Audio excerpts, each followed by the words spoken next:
In Montreal, America's dreams of revenge against the Soviet Union were not to be. Instead, they faced Yugoslavia in the final. Still, reclaiming the gold was sweet indeed. Mazzoratti. The boycott-plagued Moscow Olympics was a major disappointment for the home team, which finished an embarrassing third.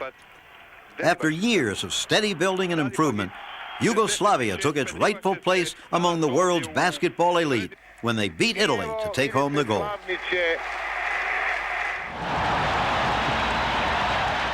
In Los Angeles, politics intruded once again. The Soviets stayed home as America steamrolled the opposition to the delight of a partisan crowd. Disciplined and extremely talented, this U.S. team played literally head and shoulders above the competition. But it was to be an entirely different story just 4 years later. What's happened, to me, is very simple, but to other people, they seem to have missed the point. The rest of the world is getting better. This was a lesson which the U.S. had yet to learn when it sent its team to Seoul. Richmond for three, and off iron it goes if there's a fault in this U.S. team. The cold shower came in the form of a powerful team from the Soviet Union. Chance here for the Soviets. Tikhonenko gets the two up there. They've jumped to a mini break. Volkov and Sabonis up front. Marshalinas for two. Arches that shot up there, and all he can find is net. 16 years after the two teams last faced each other, it was obvious that the rule of the American amateurs in international competition had come to an end. It was hardly the fact that the Americans lacked talent. Many future NBA stars were on the roster, and they were well coached. The hard truth was that the Soviets had put a better Olympic team on the court. They were athletic, experienced, and had future NBA players of their own. This time, there was no doubt about it. A new age had dawned on the basketball world.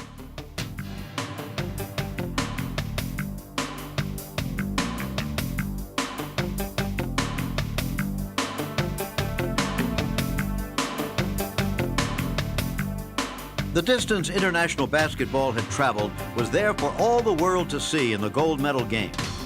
A talented Yugoslavian squad, which had beaten the Soviets in the preliminaries, wasn't about to roll over.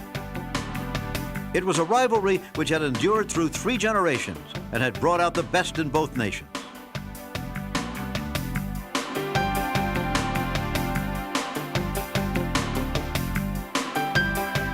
This latest group of Yugoslavs was young, spirited, and extremely creative. Like this, even though they're not placed it all that often, a great reject from Divac from the shot from Karaganov. They keep it alive. Underneath they go. Much would be heard from them later. But this Olympics belonged to the Soviets. It would be their last time together.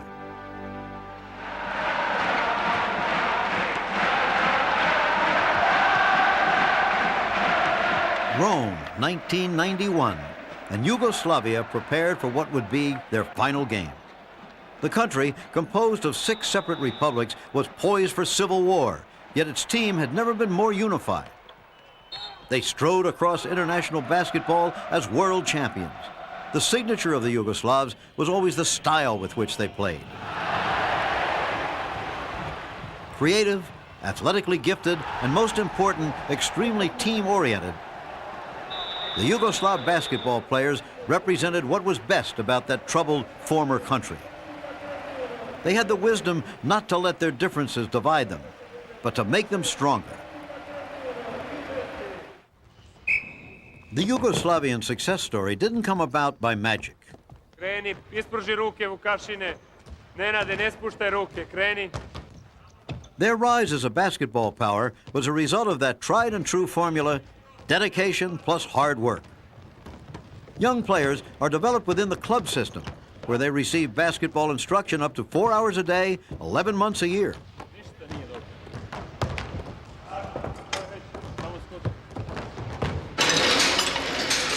It's a highly competitive environment, designed not only to improve basketball skills and physical capabilities, but also to instill the mental toughness that separates the best from the rest.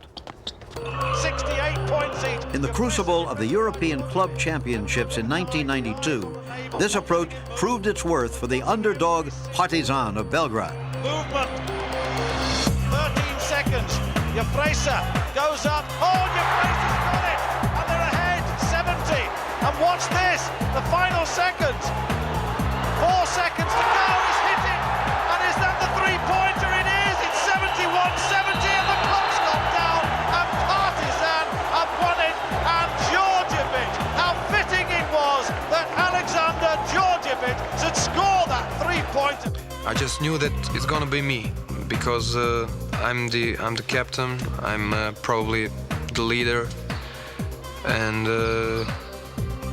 this is my team. I put a lot of me in this team. I just knew it was gonna be me. Away, and he took the shot and he got his three. On the paper and in the newspapers and the press, and they were #1, ranked.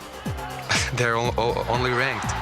We were 16, but that's only on the paper. When you come to the court, just prove me that you're better.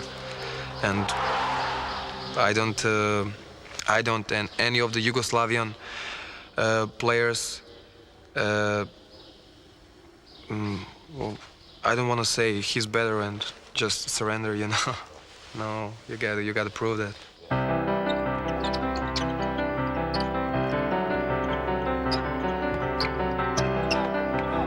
It was a long road to the top for Yugoslavian basketball, and no one knows this more than Alexander Nikolic, known as the Professor. He was there at the beginning. Kao prva stvar je da smo mi košarku igrali na polju. Well, firstly, we played basketball outdoors. We didn't have any gyms to play in, and it was only during the 60s that we started playing the championships indoors. Until then, in the summer period, the championships were played outside from April to October. The rise of Yugoslav basketball was very fast. At the European Championships in 1949, we finished second to last. Only Albania was behind us. At the first World Championships in 1950, we finished dead last. But 3 years later, at the European Championships in Moscow, we finished sixth, and so the rise began. We were up and down, even placing second sometimes through the 1960s. And then at the '68 Olympics in Mexico, we surprised everyone and took the silver medal.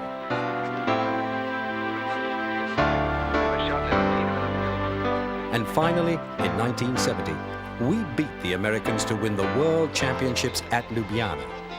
So this is how basketball emerged in our country. 73-60 za Jugoslavijo in Jugoslavija je svetovni prvak. Poglejmo še strelce naši, koga lahko pripeljali pred naše mikrofone in če bo... One of the reasons why basketball in Yugoslavia was so good and so exceptionally good is that that's the place where you have very strong-headed people who have great emotions, but they also have the size and the spirit. So they have the size of, let's say, northern people, but they have the spirit of Mediterranean people. Imagination existed in our people. Through Zadar came the special way to play also on techniques, not on the muscles. From some other places like Split, you use the muscles. From Belgrade, you had a combination of the tactical basketball, which was much more present. So when we put all of that together, we've really got something amazing going. Basketball has not been developed from America and then put or forced upon the people. Basketball has been developed in America. We loved it. We saw Celtics, Russell, everybody else, Chamberlain, Oscar Robertson, and so forth. And then we start to apply it on ourselves. Since we were not forced, we did it much differently. And everybody did it his own way. We do stuff they never expect us to do. We make a move in the final game that some players will never make it in their whole career. It was this creative environment which allowed the 6'10" Ćosić to show just what big men could do. He was one special center. He was in position of center, but he can dribble, he can make shoot outside, he can make good pass and all. one very specific player, but he made very big support to our success. We did not put limitation on our people because they were just tall or they were just, you know, we had a prejudice. We let everybody develop. I had that move, you know, that's, where I catch ball, spin on a baseline and go all over the rim. And I used that because, you know, I never saw before that. It just picked up in my mind, you know, it's a good move, you know, I can use that. And what I came here is everybody like that move, and right now they call Divas move. Magic gets the ball out in front, gives the ball to Flade, drives in low, swing, reverse. Dunk! I don't believe it! And nobody showed me that, you know, just that's style of Yugoslavian players. And, you know, just pick up, you know, some moves, you know, by yourselves. High lob to Divac.